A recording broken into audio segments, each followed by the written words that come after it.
días desde la Red Internacional de Profesionales de Seguridad. Nos encontramos nuevamente aquí para desarrollar el tema número 10 de la relación de talleres de seguridad del año 2021, del verano entre agosto y septiembre. En este caso vamos a tratar de la deontología profesional. Los talleres son un total de 11, este es el número 10, unidad didáctica número 10. La deontología profesional se trata de un código de comportamiento y de conducta, una guía de conducta para los profesionales de diferentes ámbitos profesionales. La seguridad privada, como no podía ser de otra manera, también tiene su código deontológico, como lo tiene cualquier otra profesión, cualquier otro sector. En nuestro caso, si cabe, es más importante, dado que nuestro trabajo no solo representa nuestra propia prestación de los servicios profesionales de seguridad, sino que representa a un sector, a todo un sector. Sucede más o menos como la policía o como el ejército. Son colectivos uniformados que representan a un cuerpo general y a veces las actitudes y conductas de un individuo a nivel personal ponen entredicho a todo el sector. Es por ello que es tan importante, es de vital importancia, tanto para nosotros como personas y como profesionales, como para el sector en general de la seguridad privada. Vamos a pasar inmediatamente al inicio. Como digo, la deontología profesional en el vigilante o agente de seguridad privada. Es el taller 10, unidad didáctica 10.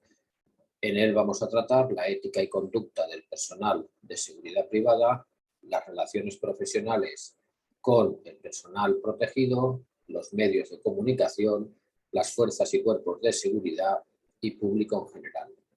Toda esta serie de talleres tienen, en base al contenido y en base a las unidades didácticas, al contenido interior de que se trata cada uno, una duración determinada. Lógicamente hay temarios más densos, pues porque la temática en general, en sí misma, es bastante más densa y bastante más profunda.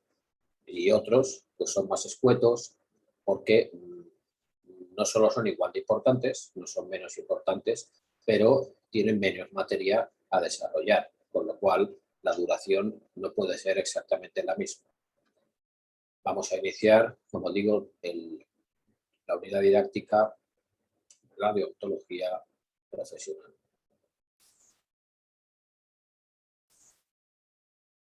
La deontología profesional podríamos definirla como la forma correcta de comportamiento de un buen profesional, sea cual sea su actividad, en cualquier profesión.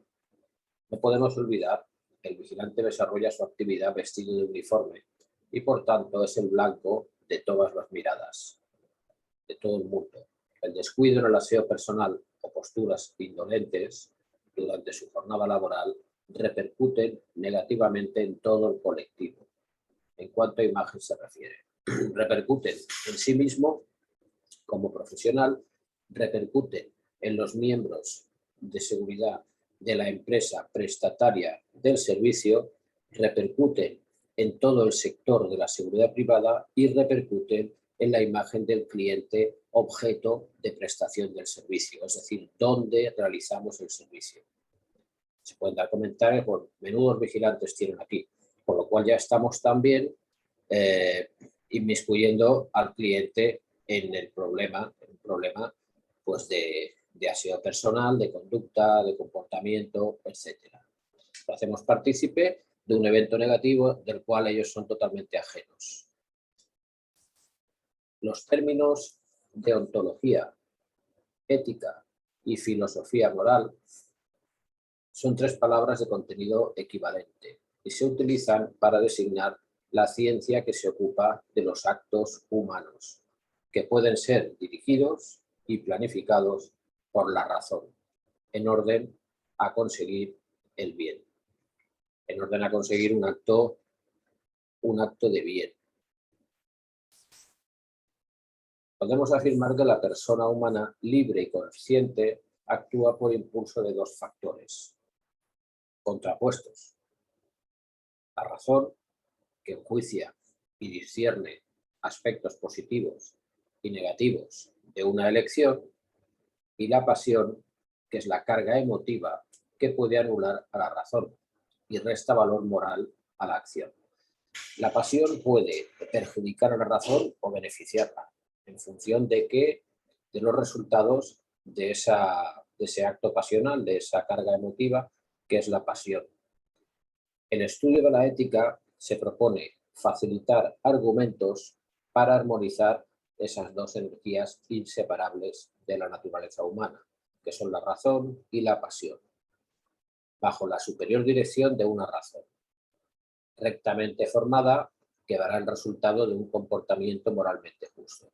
Claro, siempre la superior dirección la tiene que tener la razón. Si nosotros sentimos el impulso de cometer un homicidio, porque esa persona es un asesino, es un violador, es un criminal despiadado, la razón nos dice que no hemos de hacerlo porque nos convertiremos en un homicida y acabaremos en prisión, aunque la pasión nos diga que hemos de hacerlo, porque la pasión lleva en ella misma una carga emotiva que puede decir, pues este individuo ha violado a niñas, ha cometido atrocidades inimaginables y yo lo voy a matar.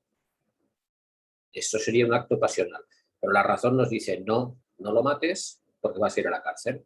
Entonces, lo correcto que sería detenerlo, avisar a la policía y ponerlo en manos de la policía o llamar a la policía, darle la información de dónde está ese individuo para que de esta manera se ha dirigido a la acción de la justicia. Es decir, la pasión actúa por actos viscerales internos de sentimiento humano y la razón es un código que nos dice lo que está bien y lo que está mal, o lo que nos conviene y lo que no nos conviene. También es cierto. Decía David Hume que la razón es y solo debe ser esclava de las pasiones. Indudablemente la razón es esclava de las pasiones, no cabe duda. Pero cualquier acto, o sea, los seres humanos somos esclavos también de muchos actos y de muchas tentaciones y de muchas ideas que nos vienen a la cabeza. Afortunadamente el pensar no delinque, el pensamiento no delinque, solo delinquen las acciones o omisiones, y no porque uno piense una barbaridad se convierte en un criminal siempre que no la lleve a cabo. Pero las pasiones siempre nos dictan lo que tenemos en el interior, lo que nos piden las tripas, para que nos entendamos, ¿no?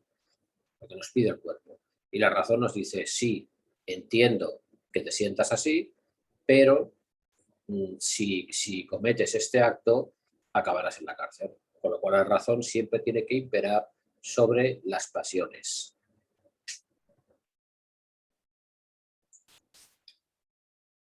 A tenor del artículo 67 del Reglamento de Seguridad Privada, los vigilantes de seguridad tienen que observar unos principios de actuación o código deontológico, que es el siguiente.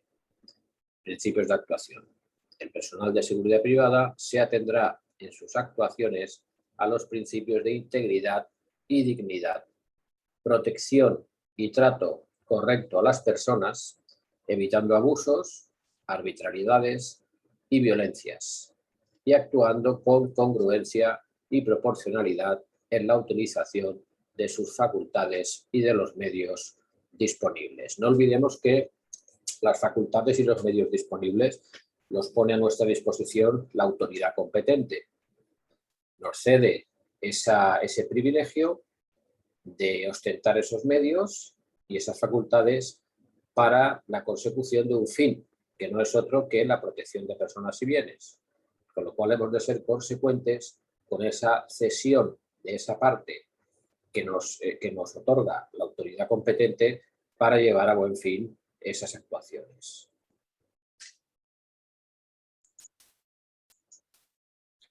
Hay diferencias entre ética y moral. Cuando hablamos de moral y cuando hablamos de ética no hablamos de la misma cosa. Sí que hay similitudes, pero no son no tienen la misma carga conceptual, la ética, que la moral. La moral se refiere a un hecho real que encontramos en todas las sociedades. Es un conjunto de normas que se transmiten de generación en generación, evolucionan a lo largo del tiempo y poseen fuertes diferencias con respecto a las normas de las otras sociedades y de otra época histórica. Estas normas se utilizan para orientar la conducta de los integrantes de esa sociedad. Es decir, es un código de conducta que se va transmitiendo entre sociedades a sociedades, entre familias a familias. Es lo que nos enseñan nuestros padres cuando nacemos y vamos teniendo uso de razón, nos imprimen, nos enseñan una serie de conductas morales que nosotros luego transmitimos a nuestros hijos y nuestros hijos a nuestros hijos. Cuando una sociedad empieza a tener una pérdida importante de valores, esos códigos morales se van devaluando, se van degradando hasta quedar totalmente nulos. Esa es una tónica que hoy en día pues, se está dando en muchas sociedades, por no decir en todas.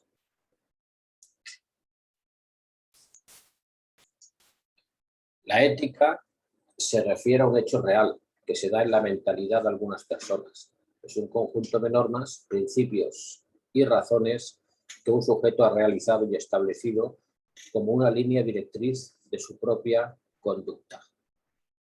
Es decir, repito, la ética se refiere a un hecho real que se da en la mentalidad de algunas personas, es un conjunto de normas, principios y razones que un sujeto ha realizado y establecido como una línea directriz de su propia conducta.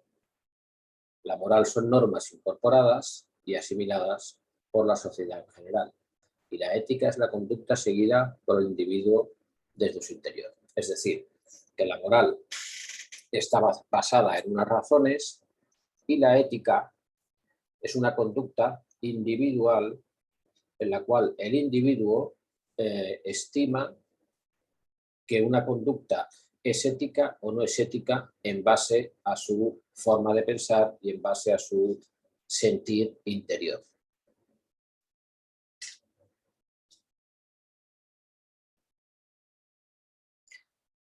Dentro de la moral y la ética, si entramos en un paradigma de pensar qué es lo que está bien y lo que está mal, tenemos también el Código Penal, que es lo que dice lo que es delito y lo que no es delito. O sea, lo que es delito, con lo cual lo que no está en el Código Penal, teóricamente pues serían conductas moralmente reprobables, pero no delitos. Entonces no hemos de confundir una actitud inmoral o una actitud poco ética con un delito. Un delito ya está perfectamente subordinado al Código Penal y nos explica qué conductas son punibles y delictivas. Aquí están referenciadas las diferencias entre ética y moral. La moral está sobre una base social, influencia sobre la conducta de los integrantes. La ética surge en la interioridad de las personas, lo que sentimos de la piel para adentro. Influencia sobre la conducta de los integrantes. La moral, resultado de la propia reflexión y elección. La moral actúa sobre la conducta desde el exterior, inconsciente.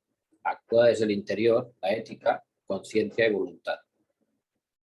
La presión externa está basada en la moral, legal, que hablamos del Código Penal, lo que hablábamos ahora, punitiva, etc. Y la ética, presión fundamental en el propio valor. Es lo que uno considera que esa conducta no es ética. Es algo parecido a la dicotomía que existe entre justicia y legalidad. La justicia no tiene nada que ver con la legalidad. Es decir, se mueve en un marco jurídico, dice que persigue lo mismo, pero no es cierto. Vamos a poner un ejemplo. Por ejemplo, desahuciar a una ancianita de 85 90 años que no tiene nada, no ha sido capaz de pagar su hipoteca y la embargan primero y posteriormente se realiza lo que se llama el lanzamiento, que es un desahucio. Y es legal, por supuesto, porque si un piso no es embargable, tampoco es hipotecable. Con lo cual, el acto es legal. Ahora bien, la pregunta ¿es justo? Pues ahí tenemos la dicotomía entre justicia y legalidad. En el campo de la ética, el ser humano diría que eso es antiético, que no es ético. La moral diría que se ciñe a la ley, a lo punitivo. Es decir, las deudas hay que pagarlas, si no las pagas te echan de casa. Y la ética dentro de nosotros mismos diríamos, esto no es justo. No es justo ni es ético. Pues esas son las diferencias entre ética y moral. La ética es la teoría o conciencia del comportamiento moral de los hombres en sociedad. La conciencia, lo que dentro de nuestro ser notamos y experimentamos. El objetivo último que persigue la ética es el de poder dirigir a los actos humanos, al bien que corresponde a la naturaleza humana mediante el uso de la razón rectamente formada. Debemos asumir y partir del ideal de convivencia en democracia, no presuponiendo la igualdad racional, sino partiendo de la constatación de una insuficiencia racional de todos y cada uno. Es decir, el objetivo último que persigue la ética es el de poder dirigir a los actos humanos al bien que corresponde a la naturaleza humana. Es decir, que los actos sean éticos, significa que los actos sean civilizados, que los actos sean justos, legales y a poder ser bondadosos. Y debemos, lógicamente, partir del ideal de convivencia. Vivimos en una sociedad, el ser humano es un animal social y debemos convivir en sociedad con nuestros prójimos y con nuestros próximos. Así entendida la ética, tiende hacia un proyecto de vida y sociedades mejores, y la categoría de la esperanza es insustituible. De lo contrario, la ética se convertiría en una mera instancia crítica que rechazaría casi todo. Es decir, si la ética no estuviera ligada a la moral, todo nos parecería no ético, todo nos parecería anormal, todo sería relativo. La ética se ha de sustentar también por la moral y la razón. La integración en el grupo social del vigilante de seguridad es una necesidad que parte de la naturaleza misma, de la función que va a desarrollar, como es la de proteger al ciudadano. La labor, la tarea del vigilante siempre será por este orden, protección de personas y bienes. Siempre la persona está por delante, como máxima representación del derecho supremo, que es el derecho, el bien jurídico de la vida humana. Pero situarse en el seno de la sociedad puede significar dos cosas: convivencia y coexistencia. Son dos cosas distintas. Veremos cómo ambos extremos están definidos pues, por una especial relación de la convivencia y por una plausible relación. Coexistir es existir simultáneamente. Es estar las personas en un mismo lugar. Digamos que coexistir sería soportarse, sería aguantarse, soportarse los unos a los otros con nuestras virtudes y nuestros defectos.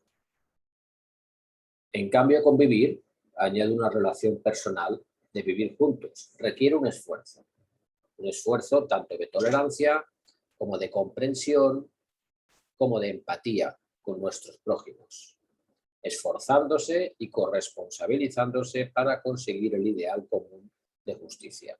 Es decir, que la convivencia es un pacto entre seres humanos que se respetan, se toleran, conviven con una educación, con unas maneras, con unas relaciones sociales. La coexistencia simplemente es vivir en un mismo lugar y no matarse unos a otros. Es decir, aguantarse y soportarse.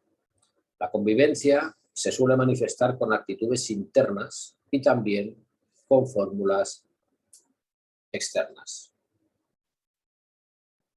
con actitudes internas y también con fórmulas internas. La educación es una de las actitudes internas de convivencia, lo que hemos aprendido y lo que tenemos en el interior de nuestro ser. La educación supone tolerancia, es decir, respetar al prójimo, que es producto de haber aprendido de las propias experiencias de los demás. Es saber vivir creativamente, de tus propias experiencias y de las experiencias de los demás. Es observar de que nadie es mejor o peor, sino que somos diferentes. Y en la diferencia, precisamente, está la igualdad. Decía San Francisco, en mi debilidad está mi fortaleza. Entonces, a veces, términos antagónicos en conjunto forman un todo. Las fórmulas externas de convivencia son buenas maneras, educación, que revelan nobleza y cortesía a través de un saludo correcto y del lenguaje adecuado a las circunstancias. Es mentalizarnos de que no vivimos solos, vivimos en sociedad y hemos de ser capaces no solo de soportarnos, sino también de tener empatía unos con otros y ponernos en el lugar de nuestro interlocutor o de nuestro prójimo. El personal de seguridad facilita a los ciudadanos un servicio de seguridad que ellos reclaman y sirve de mediador en su conflicto. Pero por otra parte, el personal de seguridad precisa de la colaboración personal e institucional de la sociedad para cumplir su cometido. De esta manera es como se establece ese vínculo creativo propio de una convivencia. Es decir, no solo el que el vigilante realice bien su trabajo, con entrega, con profesionalidad, con abnegación, con disciplina, con empatía con las personas, es suficiente si esa sociedad no acepta a esa figura del vigilante de seguridad con esa prestación profesional tan necesaria hoy en día en nuestra sociedad, por no decir imprescindible, para el aseguramiento de los derechos fundamentales de los ciudadanos. Tiene que haber una contraprestación, tiene que haber un apoyo social sobre esa prestación profesional y sobre esa figura de la persona y profesional del vigilante de seguridad.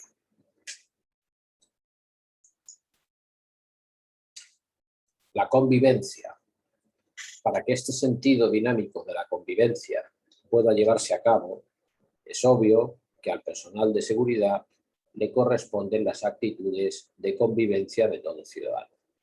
Pero además, por el carácter de ejemplaridad que la función lleva aparejada, le corresponden más actitudes específicas que podemos desglosar en conductas activas y conductas privativas, de acuerdo con su código deontológico.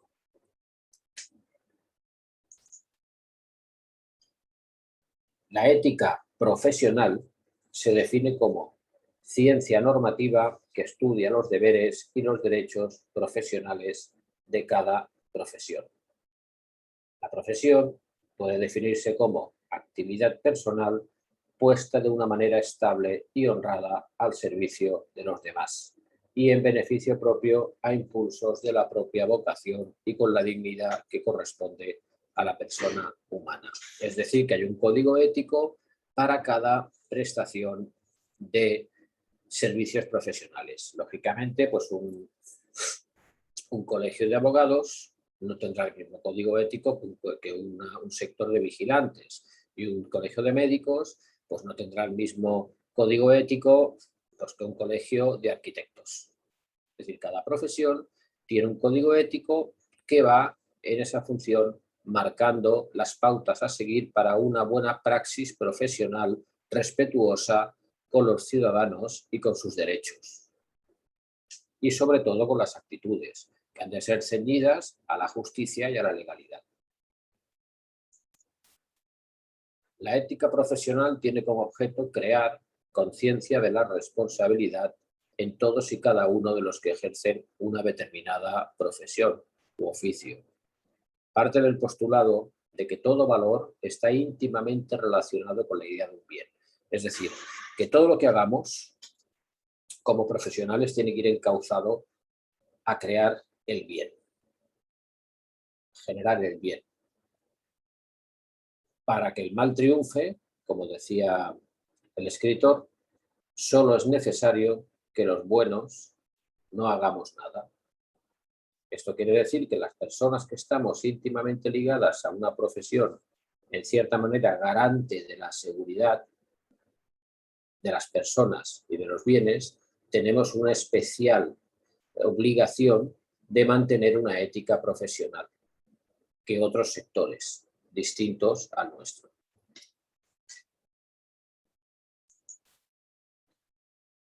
La deontología es en la prestación de un servicio de vigilancia o de seguridad de cualquier índole, sea el que sea, de cualquier índole que sean dichos servicios, al igual que ocurre con los servicios policiales, exige respeto a los ciudadanos, a los derechos de aquellas personas con las que nos relacionamos, incluso en el posible caso de una discrepancia o de una detención.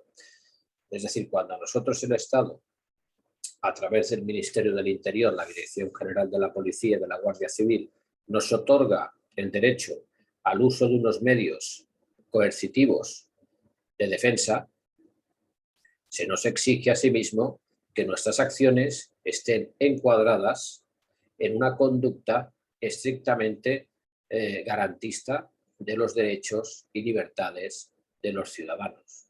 De ninguna manera se puede cercenar esa libertad en aras del derecho que nos han otorgado para garantizar la seguridad. El código deontológico del personal de seguridad, al igual que hace respecto a los colectivos policiales, les obliga al respeto de la Constitución, que es la norma máxima de la legislación en España y en todos los países que ostentan la democracia. Todos hay Constitución. La adecuación entre fines y medios como criterio orientativo de sus actuaciones al respeto al honor y a la dignidad de las personas, al secreto profesional, y les exige la responsabilidad en el ejercicio de la función. Aquí, en cuanto al honor, hemos de tener en cuenta que el honor es un concepto jurídicamente indeterminado. Es decir, hasta tal punto que en la Constitución española el honor está en el mismo artículo que el derecho a la intimidad y a la propia imagen, porque en su día el legislador pues no sabía dónde ubicar el honor, porque no sabía qué significado otorgarle, al ser un concepto jurídicamente indeterminado. Podemos decir que cada individuo, el honor supone bueno, sentimientos parecidos, pero a veces no son iguales. Cada uno tiene su percepción para él de lo que es el honor. La dignidad está muy claro, es recibir un trato digno, el secreto profesional, el no airear informaciones y no acatar el debido sigilo en las informaciones que a causa de nuestra profesión tengamos conocimiento. No podemos olvidar lo estipulado en el artículo 1.3 de la Ley de Seguridad Privada. Las actividades y servicios de seguridad privada se prestarán con absoluto respeto a la Constitución y con sujeción a lo dispuesto en la presente ley y en el resto del ordenamiento jurídico. El personal de seguridad privada se atendrá en sus actuaciones a los principios de integridad y dignidad, protección y trato correcto con las personas, evitando abusos y violencias y actuando con congruencia y proporcionalidad en la utilización de sus facultades y de los medios disponibles. Es decir, la violencia es delictiva y la fuerza es coercitiva.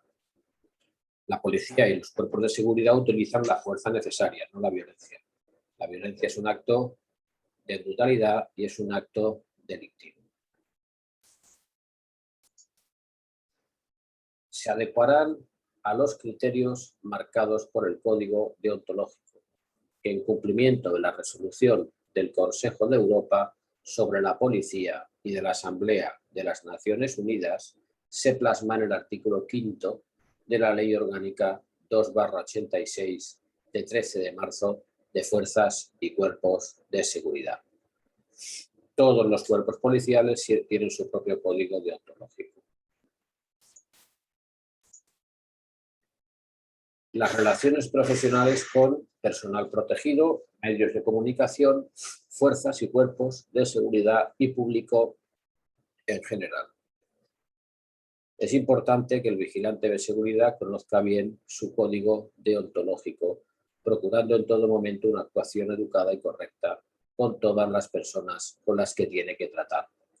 No olvidemos que al vestir uniforme su imagen será muy visible y va a influir mucho su conducta y buena compostura en la valoración que los demás hagan de la empresa donde presta sus servicios. Como decíamos anteriormente, de la empresa donde presta sus servicios, de los componentes de esa empresa donde presta sus servicios, de él mismo como vigilante y como persona, y del cliente como receptor de los servicios y de todo el sector de la seguridad. Es decir,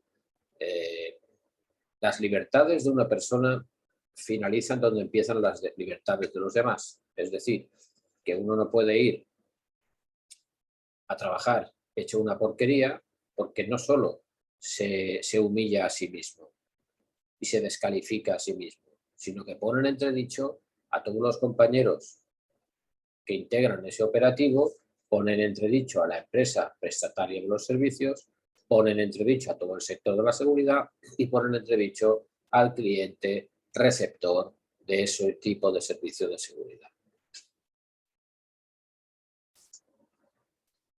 En sus relaciones profesionales, el vigilante de seguridad con carácter general tendrá en cuenta las siguientes reglas de comportamiento: presentarse en perfecto estado de aseo personal y uniformidad, procurando conservarlo, al igual que el equipo que se le asigne hasta la finalización del servicio. Es decir, uniformidad limpia y planchada. Limpia y planchada. Los pertrechos en buen estado y la imagen en perfecto estado de revista. La puntualidad en la asistencia al servicio será su norma, debiendo de comunicar con antelación suficiente el retraso o ausencia. Cuando uno inicia servicio, siempre tiene que ser un poco antes del horario que tiene en su hoja de cuadrante de servicios, para realizar pues, una toma del servicio y una recepción de posibles novedades, con independencia de que después lea el libro de novedades o bitácora y compruebe lo que ha acontecido en el servicio que prestaba el compañero que abandona el servicio en ese momento, que nos cede el servicio en ese momento. No se puede llegar con el tiempo justo, que el vigilante se marche, cambiarse cuando ya no está el otro vigilante, el vigilante saliente, y dejar en vulnerabilidad el servicio y barbaridades semejantes. Tiene que venir con el tiempo suficiente para poderse cambiar, preparar, y cuando esté en perfecto estado de revista y policía y esté en disposición de prestar el servicio, el otro compañero abandona el servicio. Es así como se hace un relevo y no de otra manera. Su trato será esmeradamente correcto tanto con los compañeros o sus superiores, clientes, como con el público en general. Evitará la comisión de cualquier delito o infracción, faltaría más, somos garantes de la seguridad. Intentará evitar cualquier tipo de accidente o situación de peligro. Lo detectará a través de las rondas de vigilancia. Comunicará todas las deficiencias que aprecie en el funcionamiento y conservación de los bienes a su cargo. Esto lo comprobará en las revisiones al inicio del servicio y en las rondas suplementarias y posteriores que se realizan durante el servicio. El cumplimiento de sus obligaciones también le exige auxiliar en todo momento a las personas que precisen ayuda. Es decir, tiene que ser, lógicamente, un objeto de auxilio, una persona que pueda prestar auxilio y pueda prestar ayuda a alguien que lo necesite. Actuará en sus intervenciones con la reflexión, reserva, prudencia y diligencia que su función requiere, sin animosidad ni prejuicios. Intervenciones con reflexión, pensando lo que vamos a hacer, reserva, es decir, discreción, prudencia, no podemos ser temerarios, y diligencia, es decir, con celeridad, que su función requiere. No aceptará dádivas o preventas. Estos son propinas, de alguna manera dádivas para conseguir algo, para quedar bien con el vigilante, para ganarse la confianza del vigilante, etc. No aceptará ningún tipo de dádiva ni preventa. Pondrá en conocimiento de sus superiores cualquier incidencia que se produzca durante el servicio. Si la incidencia es urgente, lo hará por los medios de telecomunicación, llamadas telefónicas, walkie-talkie, etc. Y si no lo es, pues hará un informe por escrito para el día siguiente comunicarlo o dirigirlo a la persona responsable del servicio. La responsabilidad del servicio, en el caso de concurrir más de un vigilante, un servicio que haya un grupo de vigilantes, para la realización del mismo recaerá en el más antiguo del servicio. Es decir, aquí en España hay una normativa que dice que en un servicio donde no, la ley de seguridad privada lo dice, donde no exista la figura del jefe de equipo, el más antiguo será el que tendrá la responsabilidad última de, no expresa, pero sí tácita, del servicio en cuestión.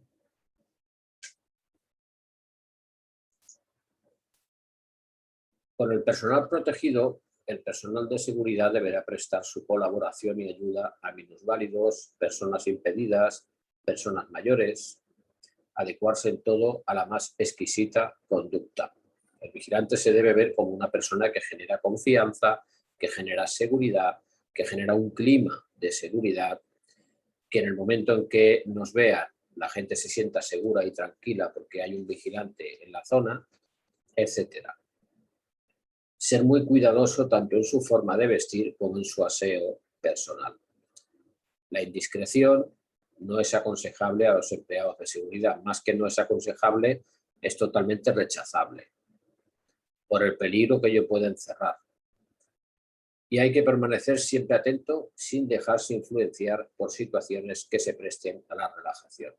La indiscreción puede dar lugar a que facilitemos gratuitamente información sensible tanto de nuestra prestación del servicio como del modus vivendi de las personas que regentan esa empresa o de las personas que protegemos. Podemos poner en peligro a las personas simplemente por sacar la lengua a pasear, como se dice aquí en España, por ser indiscreto, por hablar lo que no debemos de hablar.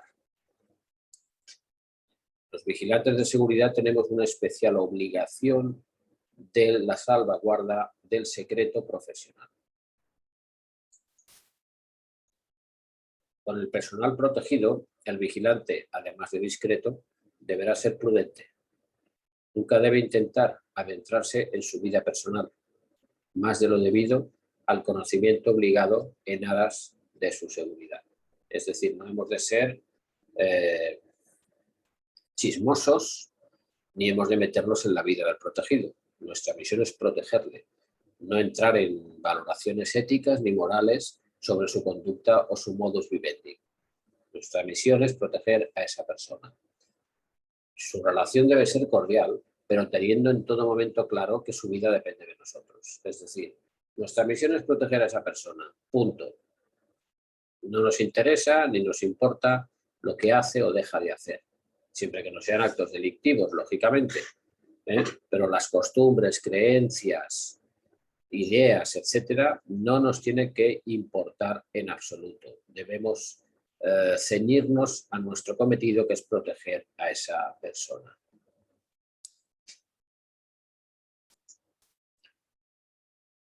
Debemos guardar el debido sigilo profesional en los usos, costumbres, etcétera, del protegido. Es lo que estábamos hablando. No entrando en valoraciones éticas o morales de los mismos. Al vigilante le tiene que importar muy poco si el protegido va a misa todos los días o no va, o frecuenta locales licenciosos, o frecuenta lugares donde para a lo mejor el vigilante o el protector éticamente no son correctos. Eso no es problema nuestro. Nuestra misión es protegerlo, no educarlo. No somos profesores ni somos garantes de la moral pública. Somos profesionales de la seguridad. Sus asuntos particulares no nos conciernen, salvo que supongan un manifiesto peligro para él o para nuestra integridad física dimanante de la prestación del servicio. La vida personal del protegido puede entroncar en ocasiones con nuestros valores éticos y morales, pero ello no debe ser óbice para que el servicio de protección sufra o experimente alteraciones por una supuesta animadversión hacia él. No debemos dejarnos sobrellevar por nuestros pensamientos, nuestras ideas, opiniones, creencias, ideas políticas. Nosotros somos profesionales de la seguridad y estamos para proteger personas y bienes por este orden. Las demás consideraciones entran dentro del ámbito moral y ético del cual nosotros no debemos ser acreedores. No permitamos que el efecto halo nos marque las pautas de actuación. El efecto halo es la percepción inicial que tenemos de una persona solo con verla. Nos presentan una persona y ya nos cae mal. Eso se llama efecto de halo.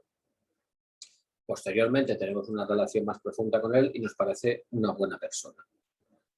Y si esa relación dura más, al final nos parece encantador. Es decir, que pasamos de caernos mal y verlo como un sinvergüenza a verlo como una bellísima persona. ¿Por qué? Porque el aspecto exterior, la seriedad, pues el rictus de persona grave, de persona seria, puede crear un efecto de halo y podemos pensar qué estúpida es esta persona. Sin embargo, cuando entramos de su piel hacia adentro a través de una relación más estrecha, nos damos cuenta de que ya no nos cae tan mal. Si esa relación profundiza más, podemos decir ya, me cae bien. Y al final podemos decir es una bellísima persona, porque conocemos realmente su interior y conocemos realmente cómo es esa persona. Todo lo que externamente nos permita ver esa persona y nos cree unas ideas o creencias negativas hacia él se llama efecto halo.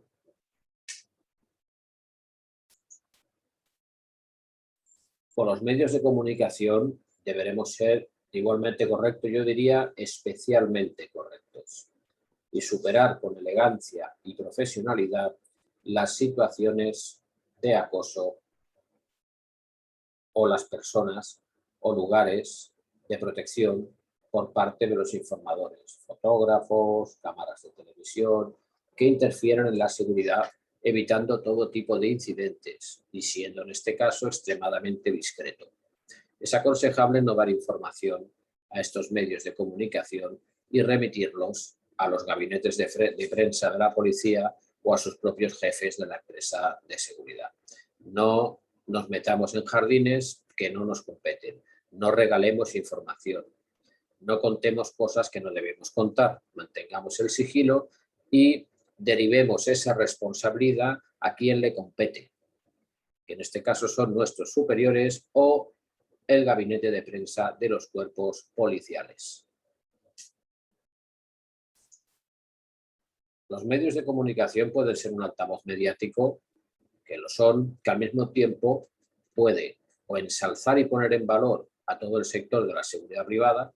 Bueno, pues un vigilante puede tener un acto heroico y la prensa ser un altavoz de puesta en valor y de elogio hacia esa actuación, hacia ese vigilante y en consecuencia hacia ese sector de la seguridad privada.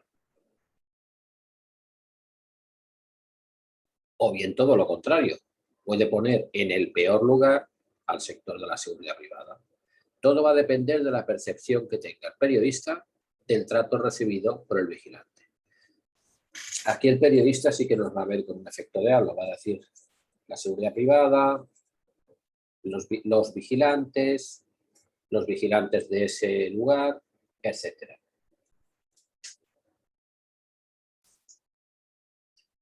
En lo que se refiere a relaciones con las fuerzas y cuerpos de seguridad del Estado, con las fuerzas y cuerpos de seguridad debe existir una buena colaboración, yo diría una excelente colaboración en relación e intercambio de información.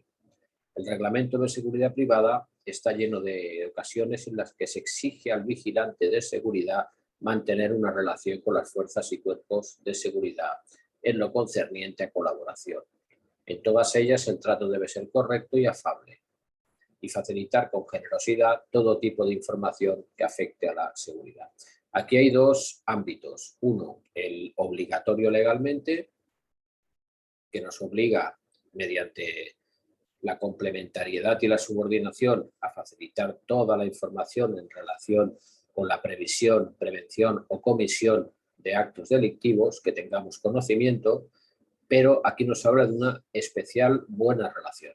Es decir, aparte de la relación legal y obligación legal que tenemos, si es posible tener una muy buena relación de colaboración en la cual ellos nos puedan facilitar una información buena que nos sirva para nuestra autoprotección y para nuestra seguridad, y nosotros podamos transmitirle una información que les sirva a ellos en su actividad indagadora e investigadora.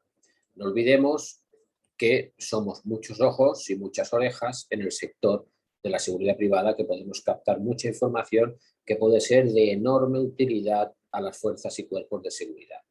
Y no solo moralmente y éticamente estamos obligados a transmitirla, sino también en aras de una buena colaboración y un buen compañerismo entre cuerpos no antagónicos, sino similares al nuestro. Existen numerosos artículos de la ley y el reglamento que hacen referencia a este deber de colaboración. En general, el trato debe ser correcto y agradable con toda persona con la que se tenga relación, teniendo en cuenta que muchas de las situaciones de conflictividad pueden solventarse si la tarjeta de presentación, es decir, la primera impresión que se llevan de nosotros, que tienen las personas del vigilante de seguridad, es agradable. Es decir, si ya de entrada el vigilante les genera buena impresión, amabilidad, corrección, buena presencia, seguridad, tranquilidad, confianza, las personas lo que van a hacer es comentar estos extremos y hacerlos públicos con el boca a boca. Y al final, pues todos esos comentarios positivos llegan al núcleo de la sociedad, que de esta manera nos verá con otros ojos. El vigilante nunca olvidará sus misiones, que las tiene, que son por este orden: vigilar. Con su sola presencia muchas veces previene el delito. El vigilante, cuando está en un lugar vigilando, mucha gente le da la sensación de que no hace nada, de que simplemente cobra por estar ahí. Pero es que el hecho de estar ahí es lo que está previniendo con su presencia la comisión de muchos actos delictivos, del cual ni él es conocedor, ni nadie es conocedor, porque no han sucedido. ¿Y por qué no han sucedido? Porque el vigilante estaba en su sitio. Por lo cual, la presencia del vigilante ya es una prestación laboral y ya es una prevención de la comisión de actos delictivos. No está allí pretextando el salario, ni está allí dejando pasar las horas. Su presencia disuade a los delincuentes de cometer actos delictivos. Otra misión es prevenir. Esta protección hace disuadir al delincuente desistiendo de su actuación. Avisar e informar de todos los hechos destacados para poderlos solucionar. Proteger las personas y los bienes bajo su custodia. Auxiliar a toda persona que lo necesite, que precise de ese socorro, y detener a los infractores que hayan realizado acciones contra las personas y las propiedades. El vigilante de seguridad observará un perfecto estado de revista y policía. Observará un exigente aseo personal que se materializará en las siguientes acciones. Esto parecen obviedades, pero lamentablemente hay que recordarlas y hay que materializarlas por escrito para que lo tengamos muy en cuenta. Se personará el servicio duchado, pelo corto en hombres y recogido en mujeres, uñas cortas y limpias, barba arreglada o perfectamente afeitado en hombres. Es decir, aquí no vale la excusa de me estoy dejando la barba. Una cosa es llevar barba y otra es ir sin afeitar. Son dos cosas totalmente distintas. Ir sin afeitar es un signo de falta de higiene y de cuidados personales. Llevar barba no, simplemente has de tenerla cuidada y recortada para no parecer un indigente. Estas son cosas de pura lógica. Usará desodorante y colonia de manera generosa, es decir, ha de ir perfectamente limpio, hacer uso de desodorantes y de colonia, ir siempre peinado. La higiene bucal es de vital importancia. Nos acercamos a una persona, tenemos que tener una higiene bucal periódica para no desprender pues, olores, sobre todo los que fumamos. Los que fumamos pues tenemos ese defecto, ¿no? Que hay que tener un buen cuidado de la boca para no evitar esas emanaciones, esos olores propios del tabaco. La uniformidad que se adjudica a la empresa ha de ir siempre limpia y planchada. No podemos llevar una camisa arrugada que parezca un acordeón, o sucia, con manchas de haber comido el día anterior. La camisa debe estar limpia y planchada. Los zapatos o botas relucientes. Aquí hacemos un inciso. En función del servicio que se tenga, si una persona está vigilando una cantera, no va a llevar los zapatos relucientes nunca. Es imposible porque cada paso que dé se le va a llenar de arena y de polvo. Hablamos en servicios donde proceda, donde estemos sobre un firme y no sobre un ámbito rural. Los pertrechos, cinto, talí, defensa y grilletes en buen estado de conservación. Si están en mal estado de conservación, se solicitará por el conducto reglamentario a la empresa la sustitución de ese elemento, pero en ningún caso se llevará ese elemento colgado en mal estado, dando esa sensación de descuido y de falta de cuidado de nuestra propia imagen y en consecuencia de la imagen del sector. Aquí tenemos lo que nunca lo he pretendido poner con una caricatura de manera simpática, como no hay que ir, indudablemente. Y esto sería como si, perfectamente uniformado, la ropa tersa, planchada, una buena posición, como podemos ver, en su sitio, en primer tiempo de saludo, que se dice en el ejército. El vigilante no hará uso ni abuso de los materiales o equipos propiedad del cliente o destinados para el servicio. ¿Qué equipos pueden ser? Pues un ordenador, el wifi que tiene el cliente para su funcionamiento del establecimiento fabril o industrial, pues usarlo para ver películas y para descuidar la vigilancia, por ejemplo. Equipos, pues puede ser coger un toro de estos mecánicos de carga y descarga y pasearse con el toro porque se aburre y al final acabar estampado en una pared. Estos casos que yo comento son casos reales, son casos que han pasado de verdad, no es que me los invente, son casos que yo he vivido y he tenido que sufrir en mis carnes. No entablará discusiones con el cliente, bajo ningún concepto. Si existe alguna discrepancia, lo comunicará a su empresa. El vigilante será un mero puente de la comunicación de ese inconveniente o de esa queja que tiene el cliente a su superior inmediato. Nunca discutirá con el cliente bajo ningún concepto. No se entrometerá en asuntos propios del cliente. No hay nada de peor educación que meterse en conversaciones o que intentar sobresalir explicando que sabemos mucho de seguridad y querer enseñarle.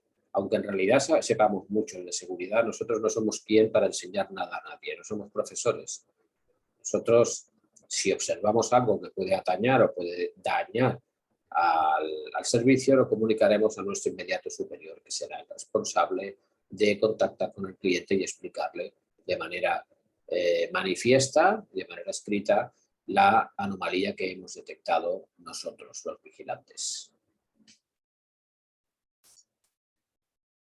El vigilante mantendrá el puesto de trabajo limpio y ordenado. No hay nada más desvergonzado que ensuciar pensando que ya vendrá la mujer de la limpieza a limpiarlo.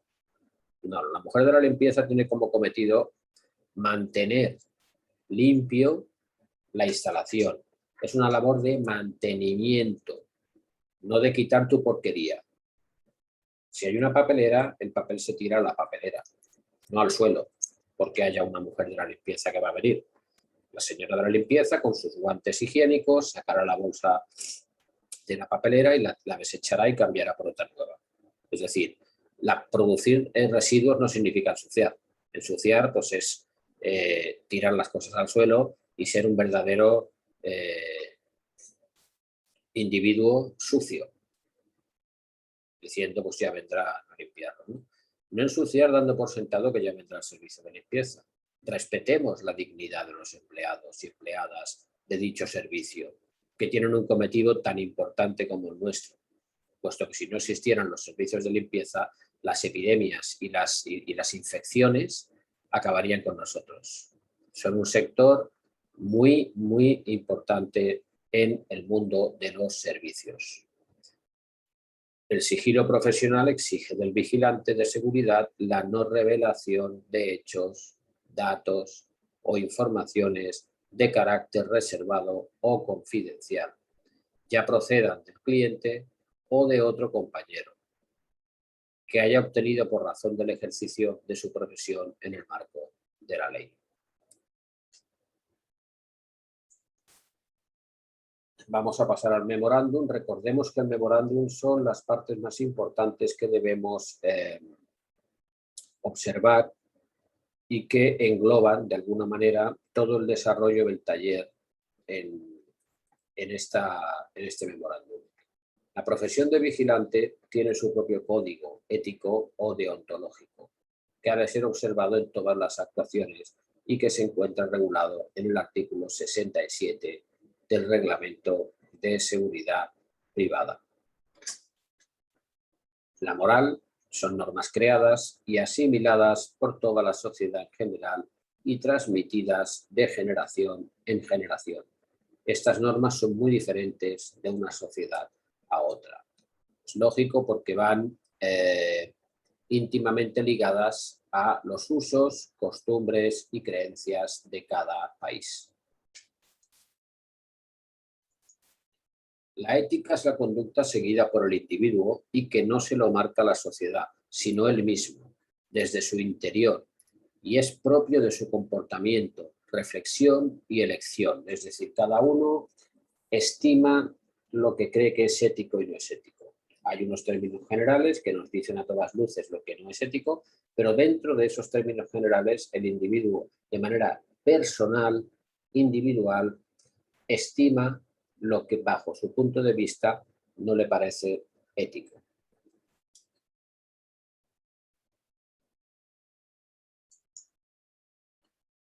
La ética y la conducta del personal de seguridad privada han de ser dirigidas a prestar a los ciudadanos el servicio que demandan. No olvidemos que la seguridad privada, además de una actividad mercantil, además de un negocio, es una necesidad social. La educación, la nobleza y el lenguaje adecuado, según las circunstancias, marcarán la diferencia, su buena educación y su comportamiento. Con una buena educación, un buen comportamiento, una buena cortesía, unos actos proporcionales, actos lícitos, nuestra imagen frente al ciudadano será una imagen intachable. Si entramos en mala educación, lenguaje inadecuado, etcétera, pues entraremos en una imagen rechazable por el común de los ciudadanos. El comportamiento del vigilante en sus relaciones profesionales ha de ser lo más correcto posible. Hemos de transmitir tranquilidad. No podemos ponernos nerviosos. No podemos actuar de manera visceral. No podemos reaccionar como hacen los animales, sino que hemos de responder como hacemos los seres humanos. Al prestar su servicio de uniforme es observado por todo el mundo. Todo el mundo te mira. Por lo tanto, todas sus acciones, actos u omisiones, actos que no se hacen o se dejan de hacer, mejor dicho, que se aparten de un comportamiento correcto, recaerán sobre todo el colectivo de seguridad privada. Claro, ¿qué se dice en España? Pues los seguratas, de ese término despectivo que se ha puesto de moda entre la sociedad. Los seguratas de aquí, los seguratas de allá. No habla del vigilante de una empresa en concreto, de un servicio en concreto, sino que engloba todo el sector de la seguridad privada, nos pone en el mismo saco a todos. Y llegamos a nuestro ya conocido eslogan: progreso, no perfección. Pongamos interés en progresar, pongamos interés en capacitarnos, pongamos interés en aprender, pongamos interés en compartir los conocimientos. Los conocimientos, si no se comparten, se pierden. No hay que guardarlos como un tesoro para ser los más listos del cementerio. Hay que repartirlos, hay que compartirlos para que todo el mundo pueda desarrollar la profesión cada vez mejor. Y al mismo tiempo, yo que me dedico a la formación y a compartir esos conocimientos, yo también aprendo de las personas que recepcionan esos conocimientos. Porque la experiencia son vivencias que hemos tenido cada uno. Yo he tenido mis vivencias y los receptores de estos talleres han tenido las suyas, que son muy enriquecedoras el conocerlas, porque la experiencia te da más conocimiento. Es decir, como dice nuestro eslogan en la red internacional, compartir experiencia para generar conocimiento. Como siempre, recomiendo alguna lectura. El leer es muy importante para la expresión escrita, para la comprensión y para mantener la mente activa. Es muy importante tener esta costumbre de la lectura, en mayor o en menor medida. Este libro, El extranjero, esta obra indaga sobre las circunstancias que llevan a un hombre a cometer un crimen, aparentemente inmotivado. El desenlace de su proceso judicial carece de sentido, al igual que su vida, corrompida por la cotidianidad y el hastío. Es decir, tiene una vida gris y se aburre. Aquí se habla de la dicotomía entre lo que ese individuo cree ético o no ético. Aquí entraríamos ya entre moral, ética, etc. Tiene una vida pues aburrida, gris, una reflexión sobre cómo la responsabilidad y la culpa, como es lo primero de lo que se despoja al ser humano, cuando otras fuerzas gobiernan su alma. Por ejemplo, aquí ha triunfado la pasión y ha perdido la razón. La razón le diría a este hombre: no lo hagas porque tú no eres nadie para quitar una vida, no lo hagas porque las repercusiones legales que vas a tener van a ser coercitivas de tu libertad, pero la pasión le dice que lleva una vida muy triste, muy aburrida, muy gris, que no tiene emociones y que lo va a probar obtener esas emociones a través del homicidio. Fin de la presentación. Muchísimas gracias a todos por su atención. Desde aquí hemos querido orientar de alguna manera, o mejor dicho, compartir los conocimientos del modus operandi, de la forma de trabajar que tenemos en España con la seguridad privada o que pretendemos tener. Es nuestra modus operandi, nuestra asignatura troncal, la ética profesional, la deontología profesional, y hemos querido compartirla para todos ustedes, miembros de la Red Internacional de Profesionales de Seguridad. Muchísimas gracias a todos. Desde aquí reciban un fuerte abrazo. Somos Red. Que Dios les bendiga a todos. Muchas gracias.